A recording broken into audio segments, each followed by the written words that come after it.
سلام البنات، ان شاء الله تكونوا كامل بخير وفي احسن احوالكم.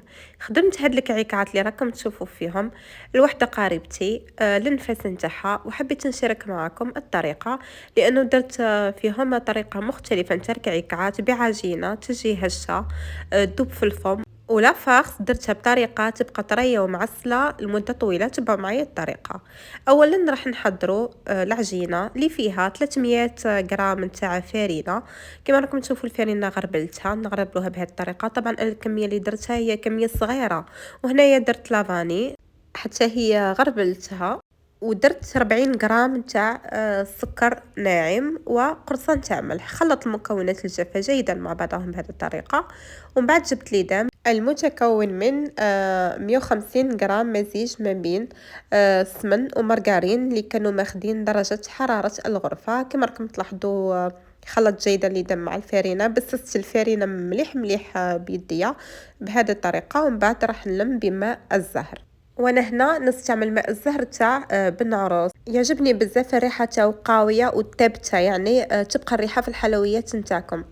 هنايا يا البنات انا درت منه 100 غرام، يعني وزنت 100 غرام، ولكن نتوما ديروا 90 لانه العجينه يعني من بعد لاحظت بلي جاتني شويه طريه. اذا نتوما ديروا 90. بديت نلم في العجينه بماء الزهر بهذه الطريقه حتى نتحصلوا على عجينه اللي تكون تبان لكم فقط طريه نوعا ما. انا جاتني قلت لكم طريه زايده شويه في الطراوه نتاعها. فيما بعد زدت لها شويه فرينه، ولكن نتوما من الاول الخلاط ما تكثروش ماء الزهر، يعني ما ديروش 100 غرام كما درت، ديروا 90 ولا 85. غطيتها بابي فيلم وخليتها تريح، يعني خليوها عطوها الوقت الكافي باش تريح العجينه نتاعكم. العجينه لموها فقط يا البنات، ما نعجنوهاش. انا هنايا يعني كنت هذيك كامل الخدمه درتها في الليل، وجدت العجينه في الليل، وكذلك وجدت الحشو في الليل، وخليتهم يريحوا حتى للصباح. نروح نحضر الحشو اللي قلت لكم بهذه الطريقه راح يبقى لكم طري مده طويله ومعسل. درت نص كاس نتاع سكر ناعم، و كما راكم تشوفوا قيس الصبع كاس نتاع ماء، يعني ماء عادي. وزدت 110 غرام نتاع ماء الزهر دائما بنعروس كما راكم تشوفوا. تقريبا نص كاس تقريبا. حطيته في الكسرونه، ومن بعد ضيفوا حوالي نص مغرف نتاع زبده، نص مغرف كبيره نتاع زبده ولا 2 مغارف صغار نتاع مرقارين. حطيتهم فوق النار حتى بداو يغلاو. كي شفت الخليط هذا السائل بدا يغلى نحيتهم من فوق النار، وزدت له 270 غرام نتاع لوز مرحي. انا هنا شريت اللوز العادي الابيض هذاك، ريحته مليح يعني ريحته رقيق.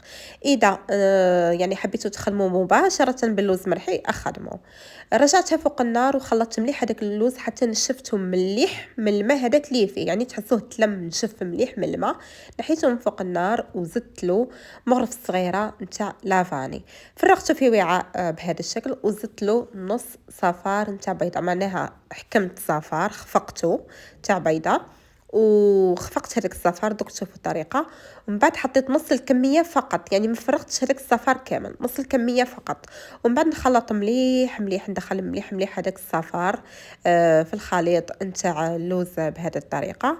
نجيب بابي فيلم ونغطيه ونخليه ليلة كاملة حتى يزيد يحكم روحه مليح ويزيد يتعسل مليح. هو يعني السكر راهو داب لما يعني غليناه فوق النار، ولكن راح يزيد يتعسل أكتر لما يبات. هنا العجينة من بعد ما باتت شكلتها كريات للوزن نتاعها 30 غرام، يعني على حساب القالب اللي راح نخدم به أو الصينية اللي راح نخدم بها. والحشو وزنته كريات تاع 15 غرام. بديت ناخذ بالوحده ونبسطها بالاستعانه بالفارينه. انا استعنت بالفارينه كما قلت لكم باسكو العجينه كانت شويه، يعني كانت شويه طريه. واذا كانت العجينه يعني سوا تقدروا ما تخدموش بالفارينه، يعني ديروا تستعينوا بكيس بلاستيك. كي نبدا ناخذ هذاك الحشو نروليه بين يدي بهذه الطريقه، نديروا على الطرف بهذا الشكل، ونبدا نرولي باش تجينا يعني الحبه تاع الكعكات وكانه مورقه. نستعين بكوبات بهذه الطريقه ونرولي و ميم طون نضغط جيدا هكا باش يعني ما يبقاش الهواء لداخل. نغلق بهذا الشكل كما راكم تشوفوا. من بعد جهه نغلقها وجهه نفتحها، ومن بعد ندور الحبه نتاعي بهذه الطريقه، والجهه المغلوقه هذيك نديرها في الجهه هذيك المفتوحه باش تتغلق لي، ونزيد نغلق من هذيك الجهه. جبت هذه الصينيه تاع الكعكات ودرتهم فيها ونضغط بهذا الشكل باش تاخذ لي شكل البومبي من تحت. راهي متوفره هاد الصينيه في ركن سارسكي اللي يبيع لوازم الحلويات في البارا سوبر ماركت. هنايا بكوردون ندير ثقوب بهذا الشكل باش يتنفس الحشوه لداخل، وندخلها طيب في فرن مسخن مسبقا على 180 درجه حتى تاخذ لون ذهبي. نخرجهم ونخليهم يبردوا. هنا نروح نحضر الكلاصاج، وانا درت الكلاصاج هذا ساهل ويبقى طري لمده طويله، متكون من كيله تاع ماء الزهر دايما من عروس لانه يعني نتيجته رائعه، ريحته هايله، ننصحكم به بشده. كيلة تاع حليب وكيلة تاع زيت، وناخذ عصير تاع نصف ليمونه نصفيه بهذه الطريقه. نخلط المكونات جيدا ونبدا نضيف في السكر الناعم تدريجيا، ونخلط نضيف ونخلط حتى نوصل للقوام تاع الكلاصاج اللي انا حبته. السكر الناعم هنا كما راكم تلاحظوا راني غربلته. وكذلك يعني هنايا الطليه راح تجي لونها شويه يعني مش ابيض ناصع، فراح هنا ندير شويه تاع ملون ابيض نخلطه ونزيد نضيف معاه السكر الناعم ونخلط هكا بالملعقه. ناخذ يعني وقتي الكامل او الكافي في التخلاط مليح مليح حتى نوصل للقوام تاع الطليه المطلوب. هنا كما شفتوا ما تقلتهاش بزاف، انا ما نحبش يعني الطليه تجي بزاف ثقيله. من بعد درتها في لابوش هادوي، ها هما الحبات تاع الكعكات من بعد ما طابوا بشكل رائع. يعني هذاك القالب او هذيك الصينيه تمد نتيجه ممتازه في الطياب، تعطيهم يعني لون من اروع ما يكون. درت الطليه تاعي في لابوش وبديت نقلاصي بهذا الشكل، يعني طريقه سهله وسريعه في الكلاصاج، ومن بعد نخليهم ينشفوا، ما راحش تطول بزاف وتنشف.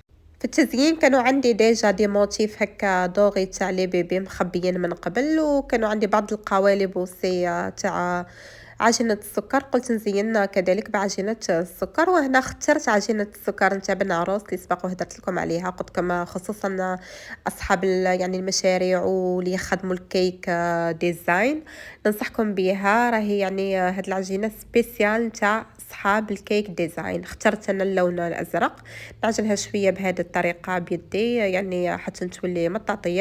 العجينه هذه هي يعني خاصه بالتغليف ومام خاصه بصناعه الورود، يعني ماشي فقط للتغليف. انا هنا استعدت بها بنخدم بالاشكال وهاد القوالب تاع السيليكون.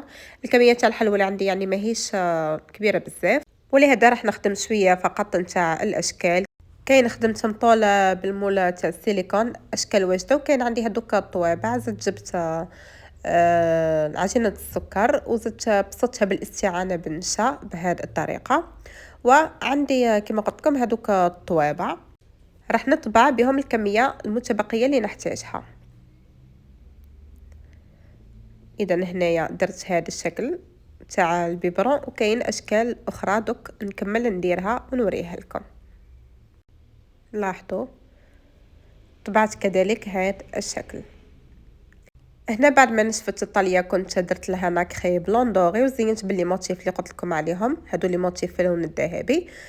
درت خليط متكون من سكر غلاس وماء باش نستعملو كغيره باش نثبت هادوك الاشكال اللي خدمتهم بعجينه السكر بهذا الشكل. ومن بعد جبت شويه ناكري ذهبي خلطت بقطره نتاع زيت بهذه الطريقه، ومن بعد نحط هكا فقط ابان في هادوك الاشكال باش يعني نضويهم كما نقولون تكون فيهم هكا لمسه، ونضويهم بهذا الشكل. كما شفتوا بابسط يعني المقادير درنا تشكيل ماشي مبالغ فيه، وفي نفس الوقت حاجه اللي تجي باهيه.